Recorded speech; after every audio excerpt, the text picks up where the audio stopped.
स्वागत है मेरे दूसरे लेक्चर में। और हम बात कर रहे थे अभी फिजिकल वर्ल्ड की। क्लास 11 के चैप्टर 1 अभी चल रहा है और आज हम बात करने वाले हैं फिजिकल वर्ल्ड में फंडामेंटल फोर्सेस से। मतलब ये हमारा बहुत इंपॉर्टेंट टॉपिक होने वाला है। इसे को मैं पहले चैप्टर में नहीं, आगे पिछले चैप्टर में बहुत काम आएगा, तो इसे हम बहुत ध्यान से पढ़ेंगे। तो शुरू करते हैं। Fundamental forces in nature. तो हमारे नेचर में कुछ फोर्सेस, जैसे कि हमारे बहुत सारे फोर्सेस हमारे नेचर में अवेलेबल है। तो पहला है उसमें से ग्रेविटेशनल फोर्स, दूसरा है मसलर फोर्स, फिर है viscous force, interatomic force, intermolecular force, electric force, magnetic force, attraction force, unattraction force. अब बहुत सारे कॉम्प्लेक्स फोर्स, लेकिन उनमें से कुछ ऐसे फोर्स हैं जिसे हम मतलब फंडामेंटल फोर्सेस हैं। बाकी के सारे फोर्सेस उन चार फोर्सेस के अंदर आ जाते हैं। तो देखते हैं वो कौन से हैं। हाँ, वो है gravitational force, electromagnetic force, strong nuclear force and weak nuclear force. तो देखते हैं ये चार फोर्सेस हैं क्या। तो सबसे पहले बात करते हैं, तो स्टार्ट करते हैं व्हाट इज ग्रेविटेशनल फोर्स। तो ग्रेविटेशनल फोर्स के बारे में बताया था सर आइजैक न्यूटन ने। Gravitational force is discovered by sir Isaac Newton in 1687 in his principle called universal law of gravitation. It states that everybody in the universe that has mass attracts every other body with mass with a center force which is directly proportional to the product and their masses are inversely proportional of square of distance between them. इतनी लंबी लंबी बातें मैं कोई नहीं करनी है। In short इतना बताता है कि अगर कोई ऑब्जेक्ट 1 है, वो दूसरे ऑब्जेक्ट 2 जो ऑब्जेक्ट सेकंड है, उन दोनों में अट्रैक्शन फोर्स लगता है। उन दोनों के पास मासेस है, तो उन दोनों के बीच में अट्रैक्शन फोर्स लगता है, और वो जो फोर्स लगता है हम उसे ग्रेविटेशनल फोर्स कहते हैं। और force 1 is equal to force 2, मतलब कि दोनों फोर्स एक समान होंगे, इक्वल होंगे, जिसे हम G into M1 into M2 divided by R square कह सकते हैं। मतलब कि दोनों का mass into M1 into M2 divided by R square, मतलब कि दोनों के मास को मल्टीपल करके उस के बीच का डिस्टेंस जो है उसके स्क्वायर से डिवाइड करने में हमें मिलता है उन दोनों का force.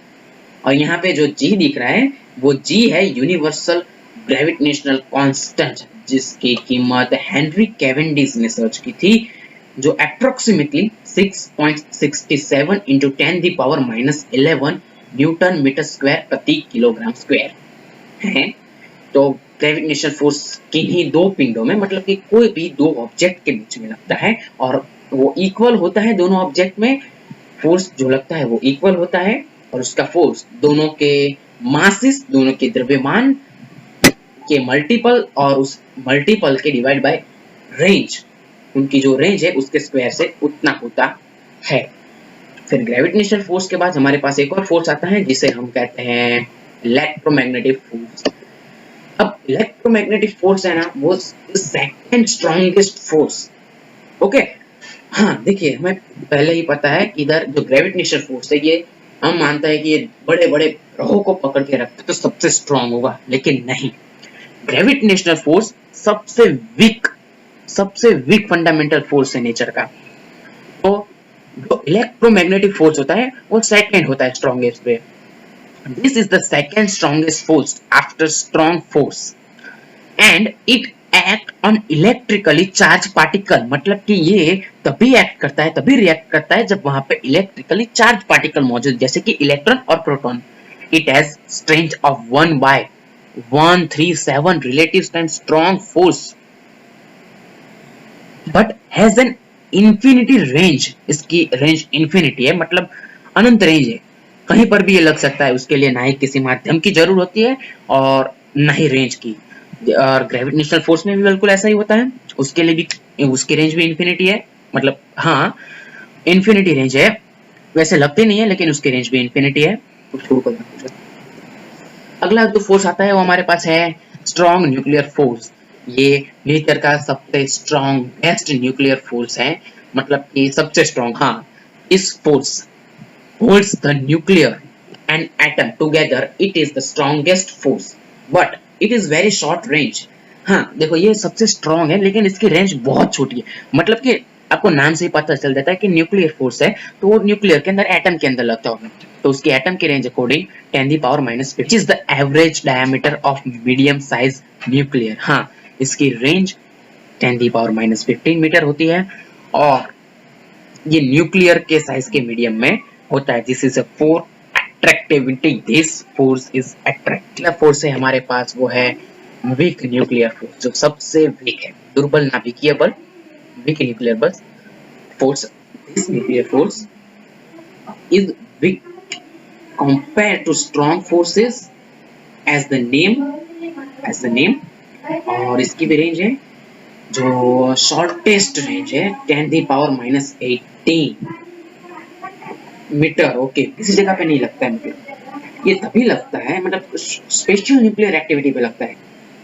All particle expensive this force, मतलब सभी पार्टिकल पे ये लगता है। और जैसे कि बीटा क्षय में प्रकट होता है, बीटा क्षय मतलब कि जब बीटा रेज निकलती है, हाँ ऐसी कुछ स्पेशल है एक्टिविटीज न्यूक्लियस के अंदर, उसके अंदर ये फोर्स देखने को मिलता है हमें। बाप रे, मतलब अब आते हैं हमारे पास अल्बर्ट आइंस्टाइन। तो छोटी मोटी इन्फॉर्मेशन ले लेते हैं अल्बर्ट आइंस्टाइन के बारे में, तो सबको पता ही होगा। Albert Einstein born in Germany in 1879 is universally regarded। It's a great physician है, इसके बारे में तो सबको पता होगा ही। ये लगता है हमारे पास Satyendranath Bose born in Calcutta in 1894 is an Indian scientist, physicist, fundamental contributions to the advance of science। Okay और 20th सेंचुरी में इनका बहुत बड़ा मतलब बहुत बड़ा पार्ट है साइंस को डेवलप करने में। इंडिया के लिए उन्होंने बहुत फोर्स, हाँ हमने क्या किया, बहुत सारे फोर्सेस थे, उसके 4 फंडामेंटल फोर्सेस बताए। तो क्या कोई ऐसा फोर्सेस भी है जो इन चारों फोर्सेस का भी फंडामेंटल हो? तो उसके लिए साइंटिस्ट ने रिसर्च जारी रखी और आया toward the unification of force. The unification of force is the idea that it's possible to view all nature forces as many fractions of the one single। मतलब कि नेचर के सारे फोर्सेस को हम सिर्फ वन सिंगल फोर्स से देख सके। Okay Newton realise in the 17th century, Newton ने ये सोचा था और भी 17th सेंचुरी में, that is some gravitational force that is describe an apple falling. हाँ ये सबको पता होगा न्यूटन ने ग्रेविटेशनल फोर्स कैसे शोधा था। एप्पल गिरा उसके सर पे, उसने सोचा ये नीचे ही क्यों गिरा, सबको पता है, मैं बकवास नहीं कर रहा हूँ। From the tree okay the moon orbit around earth, मतलब कि सब चीजों को वो यूनिफिकेशन करना चाहते हैं। हम आगे भी पढ़ चुके हैं यूनिफिकेशन एंड रिडक्टिज्म, उसमें यूनिफिकेशन का मतलब बहुत सारी चीजों को बस एक नजरिए से देखा जाए। तो उसकी प्रोसेस अभी भी जारी है, मतलब अभी भी साइंटिस्ट सब कुछ यूनिफिकेशन करना चाहते हैं। तो फिर आता है हमारे पास फंडामेंटल फोर्सेस के लिए टेबल है, ग्रेविटेशनल फोर्स। ओके तो बात करते हैं ग्रेविटेशनल फोर्स, मतलब इधर लिखा है ग्रेविटेशनल फोर्स के रिलेटिव स्ट्रेंथ 10⁻⁻39। ओके स्ट्रेंथ जितनी है, हाँ ये हमारे एमसीक्यू के लिए बहुत अच्छा टॉपिक है, मतलब बहुत अच्छा टॉपिक है। उसकी रेंज इंफिनिटी है। Gravitational force relative strength 10⁻⁻39, range infinity. फिर among all the object in the universe। Okay फिर आता है हमारे पास न्यू। ओके इधर देखिए ये एक तरह से क्रम में है, ये सबसे वीक, फिर ये थोड़ा उससे स्ट्रॉन्ग, फिर ये उससे भी स्ट्रॉन्ग और ये सबसे स्ट्रॉन्ग, मतलब ये रेंज उनकी है उसके बारे में। Very short nuclear, very short 10⁻⁻16 metre. Okay शायद मैंने पिछली बार गलत बताया था, 10⁻18 बताया था। Okay some elementary particle, okay किसी बस छोटी जगह पे लगता है, जैसे कि मतलब छोटी मतलब कुछ जगह पे लगता है। Some elementary particle, particular electron and neutrons. Okay electromagnetic force 10⁻⁻2 इसकी स्ट्रेंथ है और इसकी रेंज भी इंफिनिटी है। चार्ज पार्टिकल पे लगता है। Strong nuclear force 1, relative strength इसकी 1 है। ओके ये रिलेटिव स्ट्रेंथ क्या है मैं बाद में समझाता हूँ। शॉर्ट न्यूक्लियर साइज है 10⁻⁵ मीटर, मतलब कि ये न्यूक्लियर में होता है और हेवियर एलिमेंट्री पार्टिकल्स में होता है। स्ट्रेंथ क्या है, मतलब किसी भी कोई भी रिलेटिव लेते हैं, जैसे कि strong nuclear force gravitational force से कितना ज्यादा है, तो वो है 10⁻39।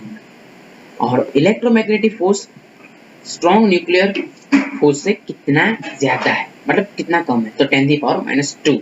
ये रिलेटिव स्ट्रेंथ है। तो हमारा चैप्टर यहीं पे खत्म होता है। मिलते हैं अगले चैप्टर के साथ। देखते रहिए एनआर एजुकेशन, अच्छे बने रहिए।